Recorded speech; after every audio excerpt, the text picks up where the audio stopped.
ख़बर तव्हां सां शेयर कयूं पिया नाज़रीन। कश्मीर में गुरुद्वारा सिंह सभा बाबा गुरु नानक जे 552 उर्स जूं तक़रीबूं पुॼाणी ते पहुतियूं आहिनि। साजिद मज़ारी जी रिपोर्ट मूजिब कश्मीर जे गुरुद्वारे श्री गुरु नानक साहिब सिंह सभा में बाबा गुरु नानक जे 552 जन्मॾींहं जे हवाले सां 11 ॾींहं 3 ॾींहंनि जे मेले वारी तक़रीबात पूरियूं थियूं। मेले में शिरकत करण जे लाइ सिंध, बलोचिस्तान, KPK ऐं पंजाब मां हज़ारें सिख यात्री कश्मीर में बाबा गुरु नानक जे मेले में शरीक थिया। इंडिया मां आयल सिख यात्रियुनि जो काफ़िलो बि हिन मेले में शरीक थियो।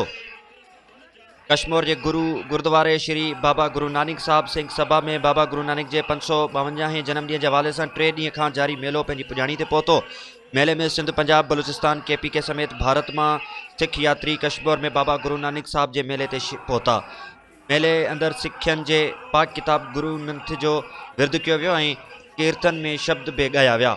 मेले में पालकी साहब बि कढी वई। मेले में हिंदू बिरादरी जे समेत औरतनि, मर्दनि ऐं ॿारनि बि शिरकत कई ऐं मेले अंदर मुख़्तलिफ़ क़िस्मनि मज़हबी किताबनि, मोनोग्रामनि, चूड़ियनि, खाइण पीअण जा स्टॉल लॻाया विया।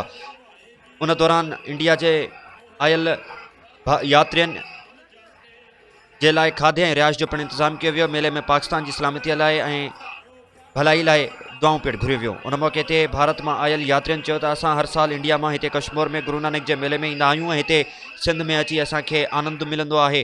सिंध जी धरती अमन ऐं प्यार जी धरती आहे। हितां जा माण्हू कुर्ब ॾींदड़ आहिनि। सिंध में अची असांखे ईअं महसूसु थींदो आहे त असीं पंहिंजनि में आहियूं। मेले जी सिक्योरिटी जे हवाले सां SHO कश्मीर मंज़ूर अहमद लगारी ॿुधायो त असीं गुरु नानक मंदिर जी सिक्योरिटी हाई अलर्ट करे रखी आहे। गुरुद्वारे जे हर ईंदड़ वींदड़ रस्ते ते पुलिस ऐं रेंजर्स एहलकार मुक़ररु कया विया आहिनि। गुरुद्वारे जे दाख़िली रस्तनि ते वॉक थ्रू गेट लॻाया विया, जंहिंमें हर माण्हू खे सख़्ती चेकिंग बाद अंदरि मोकिलियो वियो। मंदिर जे इंचार्ज सरदार महेश सिंह ॿुधायो त मंदिर जी सिक्योरिटी ऐं सफ़ाई सुथराई जे लाइ ज़िले इंतिज़ामिया असां सां मुकमल ताउन कयो आहे। तंहिं ते असीं तमामु ख़ुशि आहियूं।